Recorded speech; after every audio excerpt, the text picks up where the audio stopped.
So my group is interested in the regulatory regions of the genome. These are the regions that control gene expression. They control where and when a gene is turned on and its level of activity. And contained within these sequences is the information to generate the diversity of cell types that arise during development. So from pancreatic beta cells that we're interested in because we work on diabetes, but from blood to muscle to skin to bone.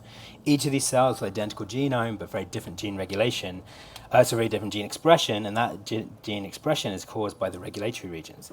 But there's a problem that we don't really understand how these regulatory regions work. We can't predict from sequence what the gene expression will be.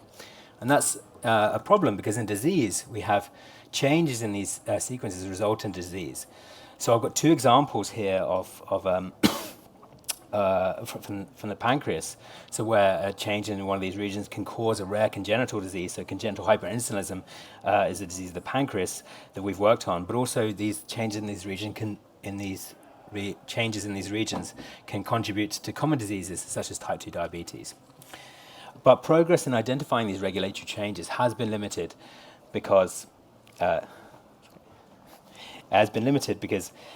don't really understand how these regulatory regions work. And so I'm not really going to talk about our disease work today, but talk about how we're measuring, how we need to measure the regulatory regions to better understand them.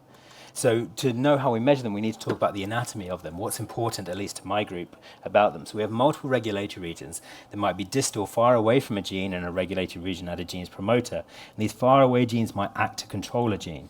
But also another thing that's very important, at least to us, and often overlooked in studies of gene regulation, is that there's differences in gene regulation between the two haplotypes. So one of these regulatory regions might only be open on one copy of the genome, and that's particularly important for us for when there's a variant or one copy of the genome which produces different regulation.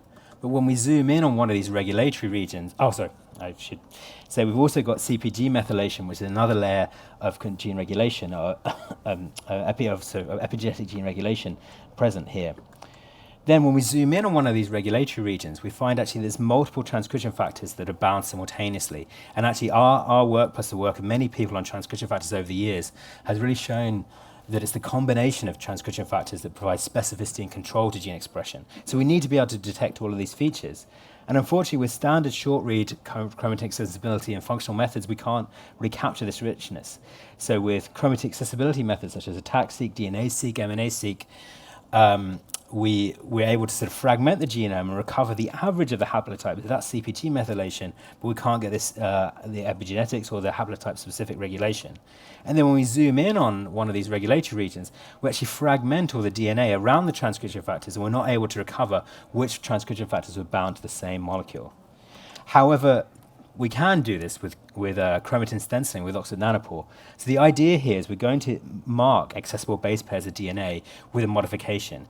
And we're going to choose a DNA modification that's a methylation mark that's not otherwise present in the cells. We're going to use a bacterial methyltransferase to convert A to 6-MA, and that will mark accessible base pairs on each haplotype.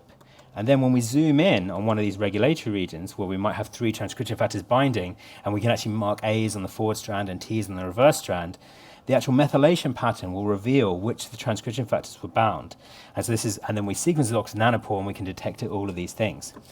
So very briefly about the methodology, I'm not really going to dwell on that, apart from to really highlight that this technology has been around for over a decade, originally called GNOME-seq, then single molecule footprinting, Samosa, Fiber-seq, SMAC-seq, Nanonome, and there's multiple other names it goes by. Perhaps Fiber-seq is the most other well-known one, but essentially we take a nuclei from our cell or tissue of interest, we incubate with a methyltransferase, mark the DNA, and then we extract it and sequence with Oxford Nanopore.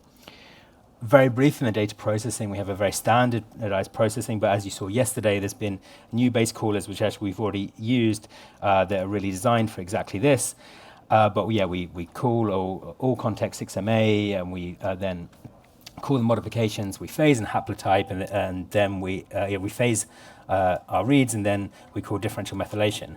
But to handle the chromatin accessibility information, we actually use a suite of tools from Andrew Stigakis' lab. So we use fiber tools and a tool called FIRE, which stands for Fiber-seq Inferred Regulatory Elements. And I'll show you why we need to have that tool. But it's best to just actually look at the data itself. So here's a region of 50 kb of a human embryonic stem cell. And we have got 2 regulatory regions here, and we've got ATAC-seq and DNA-seq showing them. then this is our Oxford Nanopore chromatin stenciling data of about 30 to 40x from a Promethean run. So we've got CpG methylations. I'm showing you 5MC CpG methylation here, and we're showing you our 6MA chromatin accessibility. And what you can perhaps see, although the 6MA looks noisy, and I've left it like this on purpose, is that we get increased 6MA wherever there's a regulatory region. So we get these vertical stripes down the DNA. But this is where we can use this tool called FIRE to basically, it's a machine learning tool to classify these reads, and we can retain and we can recover a sort of a coverage track, much like an ATAC-seq or DNA-seq one. But we also can distinguish between accessible regulatory regions and linker regions, for example, between nucleosomes. And we get a read level annotation of the data. And so you can see that right at the bottom, these red stripes are marking on individual molecules where that regulatory region was. So you might wonder, how does this compare to ATAC-seq or DNA-seq? And overall, they're very comparable. So here's a 300 kb region of the genome, and I've got ATAC-seq, DNA-seq, and our chromatin stenciling peaks. And you can see from the top, they're overall very, very correlated. And in fact, when we look at the bottom, where we looked at the detailed intersections, that essentially we get the same. We can find all the regions that are open in DNA-seq or ATAC-seq, but we find a whole new bunch of regions too. And that's actually something that's not often talked about, but is known, and you can find in the literature, that short read methods have failed to capture certain classes of regulatory regions, and we can pick those up very nicely here. So I mentioned that we want to talk about, we wanted to phase the genome. So I've got a phasing example for you here. So here I'm looking at CTCF site, and we use those quite a lot because they've got a very stereotypical arrangement of the chromatin, where CTCF binds centrally, and you've got periodic nucleosomes either side of that. So at the top I've got CTCF chip-seq, I've got our peak of fire coverage, CpG methylation, our 6MA open chromatin, and our fire classification of that. And you can see from the 6MA and the fire that there's this nice region of open chromatin right where CTCF binds, and this comb defect on the chromatin, this comb defect on the reads that are the nucleosomes surrounding CTCF. But when we separate that between haplotypes now H1 and H2, we find there's differential accessibility, where actually CTCF only seems to be bound on haplotype H2. But then when we look at, and then actually what I want to highlight is this: with one assay, we've recapitulated loads of known CTCF biology. So first of all, CTCF binding is necessary for this nucleosome phasing. This is something actually I worked on in my postdoc, and we showed.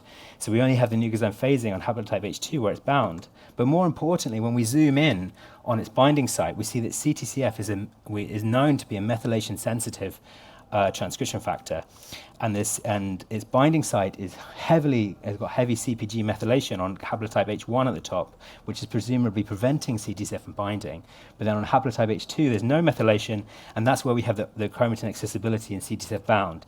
And although this is not the most compelling visualization here, that actually there is a reduced induction of 6MA methylation right over the CTCF binding site, and so that's its footprint there.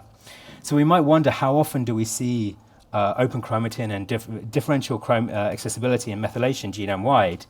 And overall, we find, and just to give you a brief preview of some of the other things we've looked at in this data, we find that generally they're very anti-correlated. So for example, when one haplotype has accessibility, it tends to be not methylated, and when haplotype is methylated, it tends to be not accessible. And as many of you might be familiar, this is really a signature for imprinted genes. And in fact, we find that essentially we've got promoters are very enriched in these differentially accessible and differentially methylated regions. They're very enriched in imprinted genes.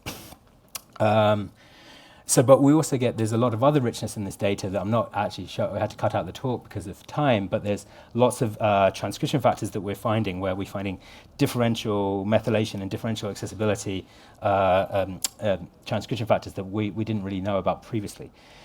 Okay, so then just to finish, what I wanted to sort of highlight is just the richness of this data. So I'm just showing you here a very well-known locus that's got a complex imprinting pattern, the GNAS locus.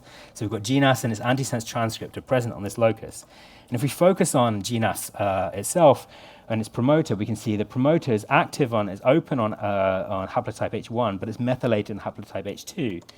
And then GNAS antisense transcript is open on haplotype H2, but it's methylated on haplotype H1. And so from imprinting, we can see that, and actually this single assay, we can see that both GNAS and its antisense transcript are active in the cell, but they're active on different copies of the genome. Okay, so then in summary, that I've shown you that we can do base pair resolution chromatin accessibility with Oxford Nanopore, and we have an increase in information over commonly used chromatin accessibility methods. And really, this single assay can assess genotype, DNA methylation, chromatin accessibility, and phase all of these. And I've shown you that applying these in human embryonic stem cells really recovers rich observations of gene regulation. But now, actually, what my group is doing is we're applying this in disease and trying to study forms of diabetes using this. So for some acknowledgements, this is my group, but I want to particularly highlight Elsa there, and she's the one who did all the lab work and runs does all our nanopore data. So thank you very much.